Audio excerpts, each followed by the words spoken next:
So, 2 years into COVID, or 2 year plus into COVID, which I still can't believe. And as we read into this week's portion, I think it's a wonderful opportunity in many regards to reflect on the significance of the past few years. How has your life changed? How has our lives changed?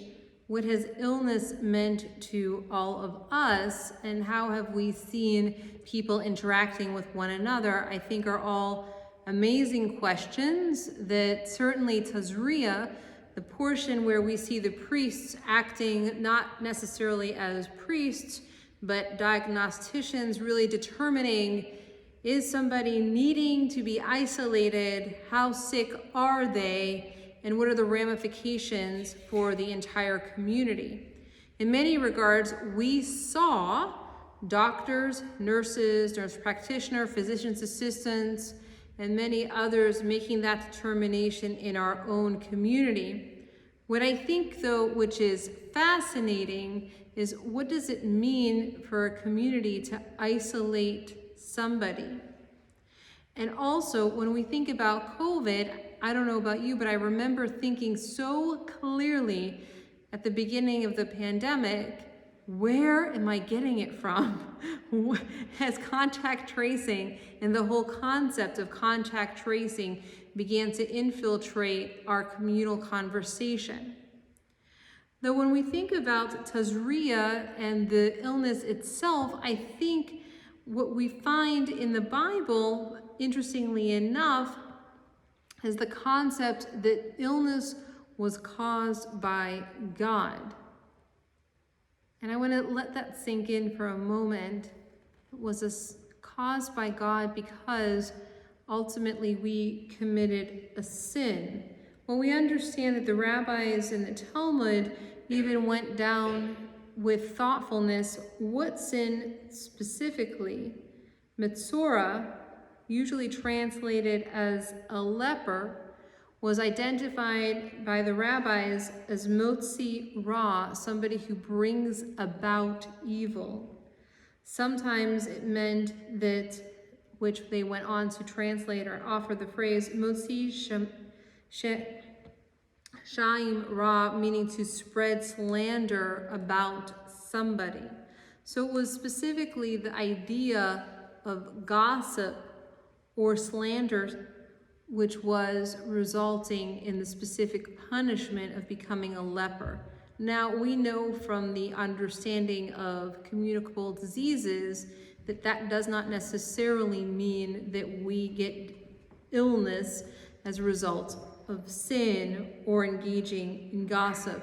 In fact, I think the concept of blaming the person who is suffering from an illness to be particularly challenging when we look and see that we still do it as a society.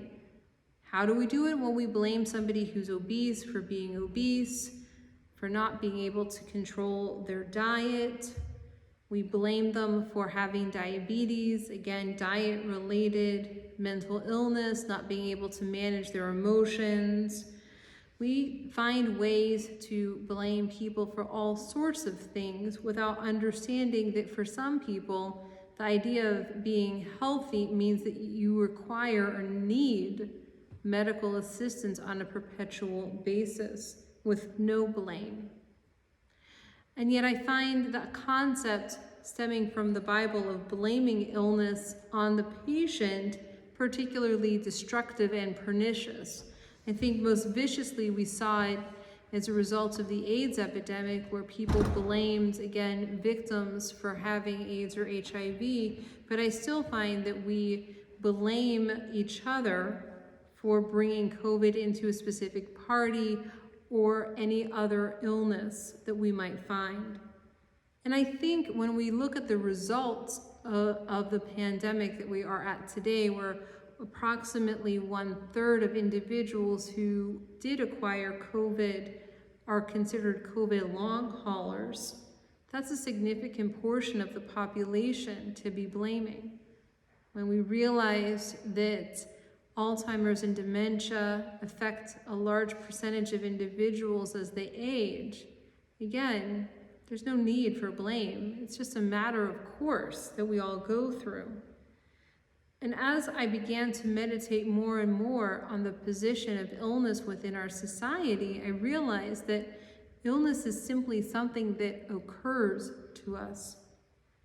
It's something that causes us to suffer, of course, through pain and asking of why me?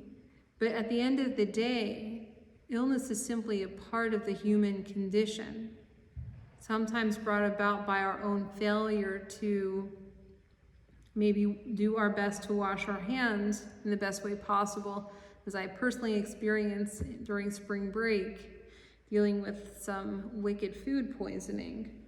But it doesn't matter necessarily where we got it.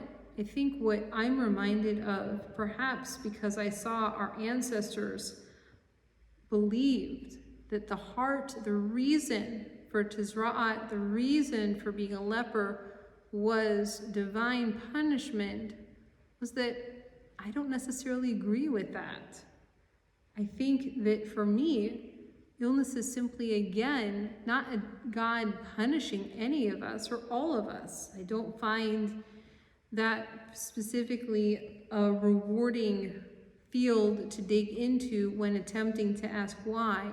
I simply find much more rewarding a place to emphasize the need to have compassion for one another, the need to reach out toward each other. Tazria, of course, had all of us who were suffering from leprosy isolated, and I said it that way on purpose because I believe that any of us can be struck down by whatever it is that Metzora really was. I don't believe it was actual leprosy. I do believe, though, it was some illness of some sort. Just like I don't blame anybody for acquiring COVID or struggling with obesity or needing to have surgery. Sometimes there are human behaviors, of course. We know cigarette smoking can cause lung cancer. But for the most part, most of these things that we all face, our bodies breaking down in a variety of ways, simply as a result of living on this planet. And again, if that's the case, then what we require most from one another is tremendous compassion. What we require most is a bowl of chicken soup being brought by our neighbor and our friend.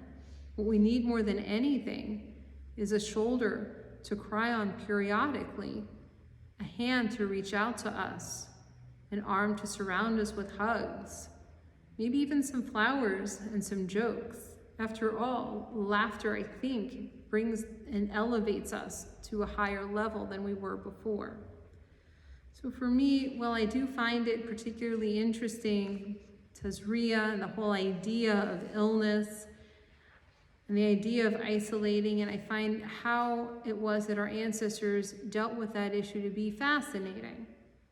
I think it's time that we let the blame issue that they brought forward go. It's time that we put it down, and it's time that we replace it with one of love, compassion, and understanding. After all, who knows who will get struck down by an illness next? Who knows if I'm the one who will need the soup or you? But at the end of the day, does it really matter? We all need soup.